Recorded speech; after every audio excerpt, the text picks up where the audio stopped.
Hello दोस्तों, राधे राधे, जय श्री श्याम। और कैसे हैं सब अच्छे होंगे, सब बढ़िया होंगे। और आज का टॉपिक है कि परमात्मा पर विश्वास करें या फिर न करें। तो आज का टॉपिक तो बहुत ही ज़्यादा खास है। इस वीडियो को सुनने के बाद बहुत सारे सवालों के जवाब भी आपको मिल जाएंगे, तो वीडियो ध्यान से सुनिएगा। और आज के वीडियो की शुरुआत एक कहानी से करते हैं। तो एक स्कूल में टीचर पढ़ा रहे थे बच्चों को, यानी गुरुजी। तो गुरुजी ने अपनी घड़ी दिखाकर एक लड़के से पूछा, यह क्या है? लड़के ने कहा, यह एक घड़ी है। गुरुजी ने पूछा, इसको किसने बनाया? तो लड़के ने कहा, किसी मनुष्य ने बनाया होगा। तो गुरुजी बोले, जिस आदमी ने इस घड़ी को बनाया है उसे तुमने देखा है? तो लड़के ने कहा, नहीं गुरुजी, मैंने इस आदमी को नहीं देखा। तो गुरुजी बोले, देखा नहीं तब फिर तुमने कैसे जाना कि इस घड़ी को किसी आदमी ने बनाया है? तो लड़के ने कहा, अपने आप कभी कभी ये घड़ी नहीं बन सकती, यानी अपने आप कभी भी ये घड़ी नहीं बन सकती। और पेड़, पानी, पत्थर या जानवर घड़ी बना नहीं सकते। घड़ी बनाने की बुद्धि तो आदमी के अंदर ही है, यानी कि मनुष्य के अंदर ही है। इसी से कहता हूँ कि इसे किसी आदमी ने ही बनाया है। इसके बाद दूसरे लड़के की ओर देखकर गुरुजी ने कहा, बेटा तुमने इस बारे में क्या समझा?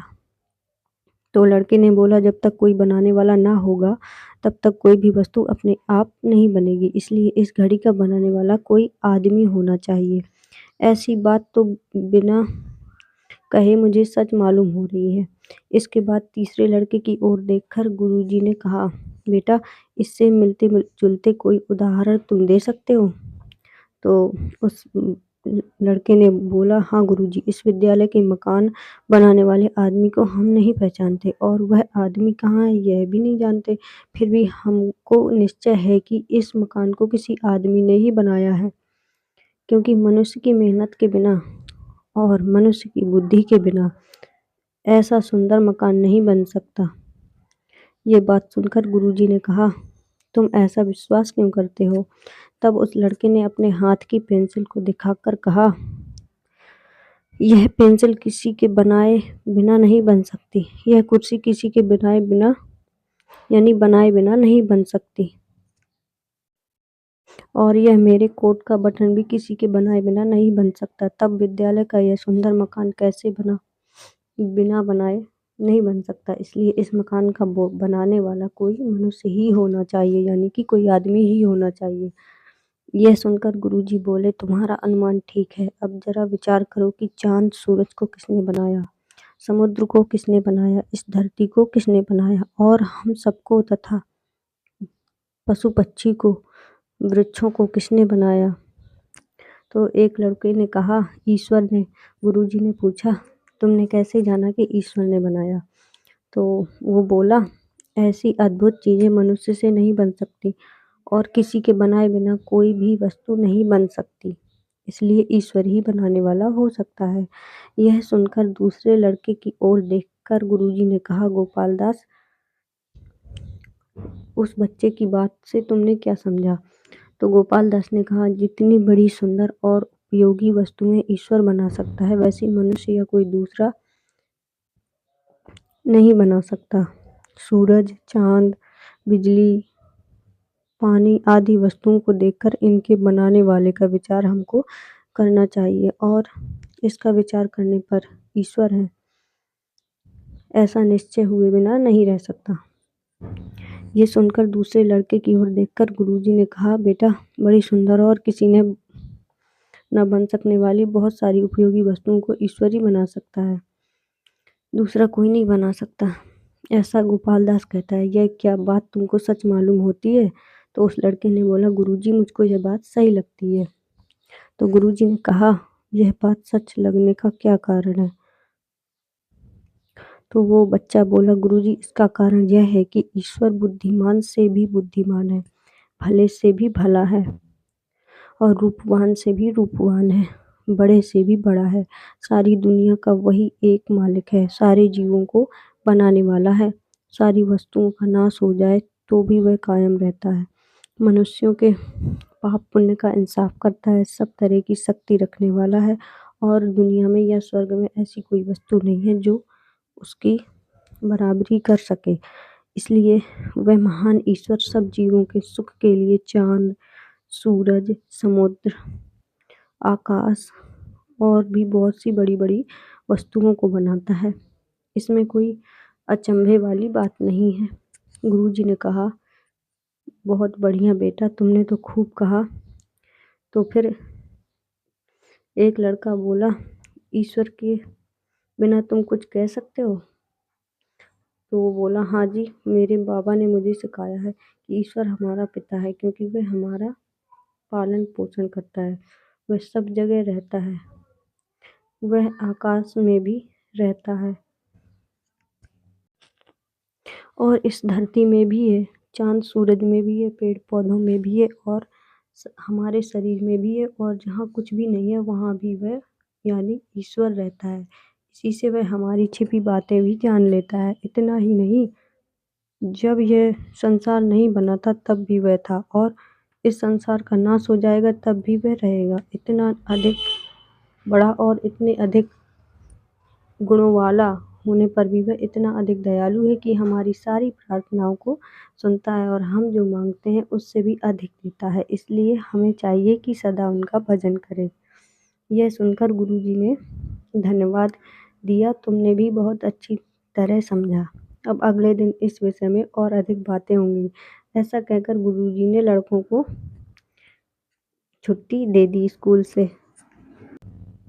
और जब अगले दिन स्कूल फिर से खोला गया और गुरुजी आए, सब बच्चे भी आए, तो फिर गुरुजी ने कहा एक दूसरे बच्चे से कि तुम ईश्वर के विषय में कुछ जानते हो? तब उस बच्चे ने कहा, हाँ गुरुजी, मेरी माँ जब मंदिर में कथा सुनने जाती है तब मैं भी साथ-साथ जाता हूँ। वहाँ मैंने सुना है कि ईश्वर है और निश्चय ही है, यानी सच में है। उसका कभी जन्म नहीं हुआ, वह कभी बूढ़ा नहीं होता, वह कभी मरता नहीं और ना बढ़ता है ना घटता है। उसमें कभी किसी प्रकार का ही हेर-फेर नहीं होता, वह हमेशा जैसा है वैसा ही रहता है। वह सभी चीज़ों के अंदर भी है और बाहर भी है। उसके मन गरीब और पैसे वाले सभी समान हैं, यानी कि उसके मन में चाहे गरीब हो या पैसे वाले कोई भी व्यक्ति हो, उसके लिए सभी समान हैं। उसके गुणों का कोई पार नहीं पा सकता और उसके स्वरूप को पूरा-पूरा कोई भी जान नहीं सकता। तो फिर गुरुजी ने पूछा, ईश्वर किसी के द्वारा पूरा-पूरा क्यों नहीं जाना जा सकता? यह सुनकर वामन राव, यानी कि वो बच्चे का नाम वामन राव था, उसने विचार किया। तब एक बच्चे ने कहा, इसका कारण मैं बतलाऊँगा। तब बच्चे ने जवाब न दे सका, इसलिए गुरुजी ने अगले बच्चे से पूछा। तब वह बोला, आदमी अल्पज्ञ है, थोड़ा जानता है, और ईश्वर सब सर्वज्ञ है, सब कुछ जानता है। मनुष्य मरने वाला है और ईश्वर मारने वाला नहीं है। मनुष्य के सामने बहुत सी अड़चनें आती हैं, परंतु ईश्वर के सामने कोई अड़चन नहीं आती। मनुष्य पाप करता है पर ईश्वर पाप नहीं करता। मनुष्य जो देख नहीं सकता उसे ईश्वर देख सकता है। मनुष्य जो सुन नहीं सकता उसे ईश्वर सुनता है। मनुष्य जहाँ जा नहीं सकता वहाँ ईश्वर जा सकता है, और मनुष्य से ना हो सकने वाला काम ईश्वर कर सकता है। इसलिए इस प्रकार सबसे बड़े ईश्वर को मनुष्य पूरा-पूरा नहीं जान सकता। गुरुजी ने कहा, वाह वाह बेटा, तुमको तो बहुत अच्छी-अच्छी बातें याद हैं। अब बतलाओ कि ये बातें तुमने कहाँ से सीखी? तो वो बच्चा बोला, यहाँ विद्यालय में ये बातें होती नहीं, पर 2 महीने पहले मैं अपने गाँव में पढ़ता था। तब वहाँ के गुरुजी सप्ताह में 2 बार अपने घर बुलाकर हमें ईश्वर की बातें सुनाते और प्रसाद भी बाँटते थे। इससे बहुत लड़के इकट्ठे होते और हम सबको बड़ा मज़ा आता था। यह सुनकर गुरुजी ने कहा, यह भी बहुत अच्छा रास्ता है, अच्छी बात है। इसके सिवा ईश्वर के बारे में कुछ और भी तुम जानते हो? तब हरि ने कहा, हाँ जी, चरवाहा ना हो तो गायें सीधी नहीं चल सकती, और विद्यालय में गुरुजी ना रहें तो लड़के ऊधम किए बिना नहीं रह सकते। इसी प्रकार ईश्वर ना हो तो यह जगत भी अच्छी तरह नहीं चल सकता। गुरुजी ने कहा, ईश्वर के बिना क्यों नहीं चल सकता? तो हरि बोला, सिर पर मालिक न होने पर जब पशु भी सीधे नहीं चलते, तब पवन, बिजली, वर्षा, समुद्र और आकाश के तारे मालिक के बिना कैसे ठीक-ठीक चल सकते हैं? इसलिए इनको बनाने वाला कोई एक उनके ऊपर मालिक होना चाहिए, और वही ईश्वर है। इसलिए हमें उसका ध्यान और भजन करना चाहिए। गुरुजी ने कहा, अच्छा मान लिया कि इन सबको बनाने वाला और इनको अपने अधीन रखने वाला ईश्वर है, परंतु उस ईश्वर का भजन करने की हमें क्या आवश्यकता है? तो हरि ने कहा, यह जगत ईश्वर का बनाया हुआ है। मुझको, आपको और सारे दूसरे आदमियों को भी ईश्वर ने ही बनाया है। हमारे खुशी के लिए वह एक गुठली से हजारों आम देने वाला बड़ा सा आम का पेड़ तैयार कर देता है। हमारे सुख के लिए उसने चाँद सूरज बनाए हैं, हमारे सुख के लिए उसने गायों में दूध भरकर रख दिया है। हमारे सुख के लिए उसने हमें बुद्धि दी है, हमारे खुशी के लिए उसने धरती में जल भर रखा है, हमारी खुशी के लिए वह धान के एक दाने से हजारों दाने पैदा करने वाला बड़ा पौधा बना देता है।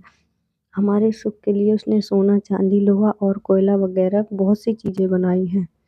हमारी खुशी के लिए उसने हजारों जाति के फल फूल बनाए हैं और वही हमको जीवित रखता है, इसलिए हमें उनकी भक्ति करना चाहिए, उनका नाम लेना चाहिए। गुरुजी ने कहा, शाबाश, तुम तो बहुत अच्छी बात समझे हुए हो। आज इतनी बात याद रखो, इस बारे में नई बातें मैं तुमको कल बतलाऊंगा। यह कहानी बहुत अच्छी थी और आप लोगों को भी बहुत अच्छी लगी होगी और बहुत सारी सीख भी मिली होगी। जो लोग भगवान को नहीं मानते वो भी मानने लगेंगे। तो इसी के साथ कर रही हूँ अपने आज के इस वीडियो का एंड। और आज का ये वीडियो अच्छा लगा हो तो लाइक कीजिए, सब्सक्राइब कीजिए और कमेंट भी करके ज़रूर बताइए कि आज का ये वीडियो कैसा लगा। तब तक के लिए राधे राधे, जय श्री श्याम। अब मिलती हूँ अपने अगले वीडियो में।